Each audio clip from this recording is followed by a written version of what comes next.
বিসমিল্লাহির রহমানির রহিম। সম্মানিত সুধী সকলকে আমার আসসালামু আলাইকুম। আশা করছি সকলে ভালো আছেন এবং সুস্থ আছেন। আমরা আজ উপস্থিত হয়েছি আপনাদের ছোট সম্মানীরা যারা আমাদের দ্বিতীয় শ্রেণীতে পড়াশোনা করছে তাদের আমাদের আজকের যে আলোচনা সেটি হলো আমরা এর আগে পৃষ্ঠা 70 থেকে দুটি সমস্যা দেখে দেওয়ার চেষ্টা করেছিলাম এবং সেখানে আমাদের নতুনত্ব কী ছিল সে বিষয়গুলো আলোকপাত করার চেষ্টা করেছি।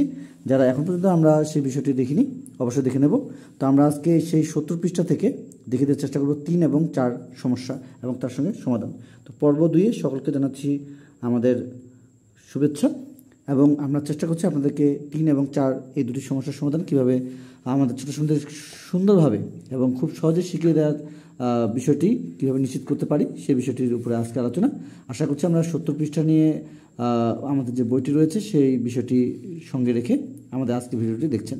তো আমাদের 3 এবং 4-এর যে বিষয়টি রয়েছে সেটি আমরা একটু প্রশ্ন থেকে দেখিয়ে দেওয়ার চেষ্টা করি, তারপরে আমরা সমাধান বলে দেওয়ার চেষ্টা করবো ইনশাল্লাহ। তো আমাদের এখানে 3 নম্বরের যে বিষয়টি রয়েছে এবং 4 নম্বরের যে বিষয়টি রয়েছে সেখানে কী কী রয়েছে একটু আমরা দেখে নিই। তো প্রশ্ন হিসেবে আমরা এখানে দেখতে পাচ্ছি 3 নম্বরের যে প্রশ্ন রয়েছে সেটি হলো দুটি সংখ্যার যোগফল 840, এর একটি সংখ্যা 527 হলে অপর এক সংখ্যাটি কত? এ ধরনের একটি সমস্যা। 4 একজন দোকানদার এক সপ্তাহে আয় করেন 920 টাকা এবং সপ্তাহে ব্যয় করেন 675 টাকা।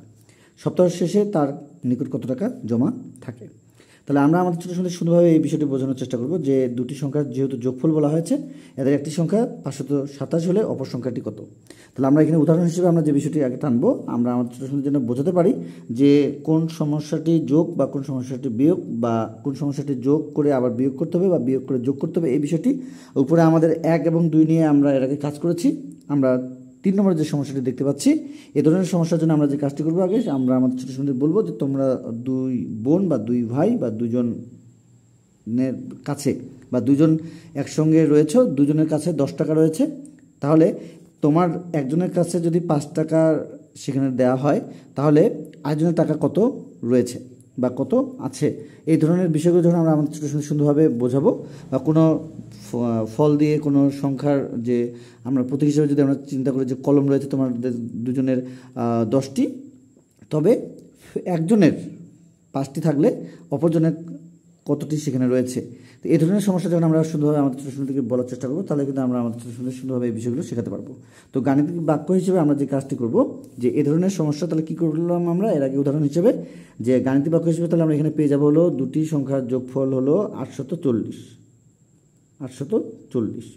এবং বলা হয়েছিল যে এদের মধ্যে একটি সংখ্যা হলো 527, তাহলে অপর সংখ্যাটি কত? এই ধরনের সমস্যার জন্য আমরা বলেছিলাম কী করতে হবে? আমাদের বিয়োগ করতে হবে। তাহলে আমরা বিয়োগ করে যা পেয়ে যাব সেটি আমরা এখানে বসানোর চেষ্টা করব। তাহলে আমরা এখানে 0 ধরবো, এখানে 7 ধরবো। 0টাকে আমাদের এখানে বিয়োগ করতে গেলে 7 রয়েছে, তাহলে এখানে আমরা 10 ধরে 10 থেকে 7 বিয়োগ করলে 3, হাতে 1, ওই একটি এখানে যদি আমরা কেটে দিই তাহলে আমাদের হয়ে যাবে 3 থেকে যদি 2 চলে যায় 1 এবং 8 থেকে 5 যদি চলে যায় তাহলে 3, অর্থাৎ আমাদের 313।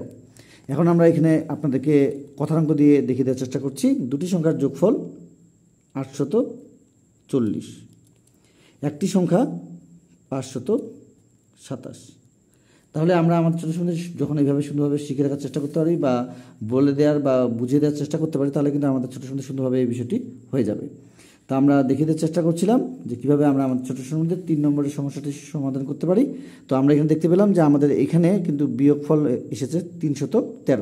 আবার এখানে দেখিয়ে দেওয়ার চেষ্টা করছি 0টাকে 10 থেকে 7 বিয়োগ করলে 3, হাতে 1, ওই একটি এখানে কেটে নিচ্ছি মনে আমরা 3 করে নিচ্ছি, 3 থেকে 2 চলে গেলে 1 এবং এখানে 8 থেকে 5 চলে গেলে 3, অর্থাৎ 313। তাহলে আমরা এখানে যে কাজটি করব কথায় যদি আমরা লিখি তাহলে এখানে লিখব অপর সংখ্যা। কি লিখবো আমরা? অপর সংখ্যা। এই বিষয়টি আমাদের এখানে হয়ে গেল। এখন আমরা যে কাজটি করব সেটি হলো যে এখানে আমরা উত্তর হিসেবে যেটি লিখতে পারি, যদি গাণিতিক বাক্য দিয়ে তারা যদি লিখে তাহলে অপর সংখ্যা লিখব আগে, অপর সংখ্যা, এবং অপর সংখ্যা লিখে আমরা লিখব 313। যদি এইভাবে লিখে থাকে কথায় দিয়ে তাহলে এখানে সরাসরি উত্তর দিয়ে লিখবে 313, আর কিছু লিখতে হবে না। এখন আমাদের 4 নম্বরের যে সমস্যাটি আমরা বলেছি বা দেখতে পেয়েছি আমাদের বইয়ে, সে বিষয়টি একটু খেয়াল করি। তাহলে আমরা আমাদের ছোটো ছোটো সুন্দরভাবে গাণিতিক বাক্যের সাহায্যে মূলত শেখাতে পারবো। তারপরে আমরা তাদেরকে কথার অঙ্ক দিয়েও শেখাতে পারবো। তো এখানে যেহেতু বলেছে যে একজন দোকানদার এক সপ্তাহে আয় করেন 920 টাকা এবং ব্যয় করেন হলো 675 টাকা, তাহলে আয় কি ব্যয় কি এই বিষয়টি আগে আমাদের ছোটো ছোটো থেকে এই ধারণাটি দেওয়ার চেষ্টা করব। তাহলে আচ্ছা, তার মানে আমাদের এই আয় করেন অর্থাৎ রোজগার করেন 920 টাকা এবং ব্যয় মানে যেটা আমাদের খরচ হয়ে যায় সেটি হলো আমাদের রয়েছে এখানে 675 টাকা। তাহলে সপ্তাহ শেষে তার নিকট কত টাকা জমা থাকে? জমা অর্থাৎ আমাদের আয় এবং ব্যয়, সেই দুটি বিষয় যদি আমরা বিয়োগ করে থাকি তাহলে আমাদের যে সংখ্যাটি বের হবে এখানে সেটি হলো আমাদের জমা। তাহলে আমরা আমাদের ছোটো সময়দের আগে যে কাজটি করব যে গাণিতিক বাক্য দিয়ে আগে যে কাজটি করব সেটি হলো আমাদের 920 এবং আমাদের বিয়োগ বলেছে যে বিয়োগ হবে বিষয়টি এবং আমাদের 675। আচ্ছা, বিয়োগ করে কত হয় সেটি একটু আমরা দেখে নেব। তো শূন্য রয়েছে, এটি আবার 10, 5 বিয়োগ করলে 5, হাতে 1, এখানে আমাদের 1 হয়ে যাবে, 2 থেকে যদি 1 চলে যায় 1, তাহলে এখানে 7 রয়েছে। তার মানে এই 1টাকে 11 ধরতে হবে, এখানে 7 আমাদের বিয়োগ করতে হবে। তাহলে এই বিষয়টির জন্য আমরা আমাদের ছোটো সুন্দর যেভাবে কাজটি করব সেটি হলো যে আমাদের এখানে 1 অর্থাৎ 11, 7 থেকে 11 কাছে গেলে 4, হাতে 1, এখানে 1টি কেটে নিলে আমাদের হয়ে যাবে 8, 8 থেকে 6 চলে গেলে 2, অর্থাৎ 275 এটি থাকলো আপাতত। এখন আমরা চলে যাবো এই পাশে যে কীভাবে আমরা আমাদের ছোটো সময়ের সমাধানটি করতে পারি কথার অঙ্ক দিয়ে। আচ্ছা, এটি হলো আমাদের 4 নম্বরের কথার অঙ্ক দিয়ে। একজন দোকানদার এক সপ্তাহে আয় করেন 920 টাকা এবং ব্যয় করেন 675 টাকা। তো এটা অবশ্যই বিয়োগ হবে, বিয়োগ চিহ্নটি আমরা বসিয়েছি। এখন আমরা যে কাজটি করবো এখানে আবারও দেখিয়ে দেওয়ার চেষ্টা করছি যাতে করে আমাদের ছোটো সময় হাতে রেখে যে বিয়োগগুলো রয়েছে সেগুলো যেন তারা ভুল না করে। এটিকে আমরা 10 ধরবো। আচ্ছা, 10 থেকে 5 চলে গেলে 5, হাতে 1, আবারও দেখিয়ে দেওয়ার চেষ্টা করছি। 2 থেকে 1 চলে গেলে 1, 1 থেকে 7 বিয়োগ যায় না, তাহলে আমরা 11 ধরবো। 11 থেকে 7 বিয়োগ করলে আমাদের 4, হাতে 1, এটি 8 হয়ে যাবে। 8 থেকে 6 বিয়োগ করলে 2, অর্থাৎ 245 আমাদের টাকা এখানে আমাদের বসিয়ে দিব। আচ্ছা, তাহলে এখানে আয় করেন এত টাকা, ব্যয় করেন এত টাকা, তাহলে জমা থাকবে অবশ্যই। তাহলে আমরা যে কাজটি করবো এখানে সেটি হলো সপ্তাহ শেষে তার নিকট জমা থাকে। সপ্তাহ শেষে তার নিকট জমা থাকে। আচ্ছা, তাহলে আমরা যে বিষয়টি পেয়ে যাবো এখানে যে সপ্তাহ শেষে তার নিকট জমা থাকে 245 টাকা। উত্তর 245 টাকা। এটা হয়ে গেল।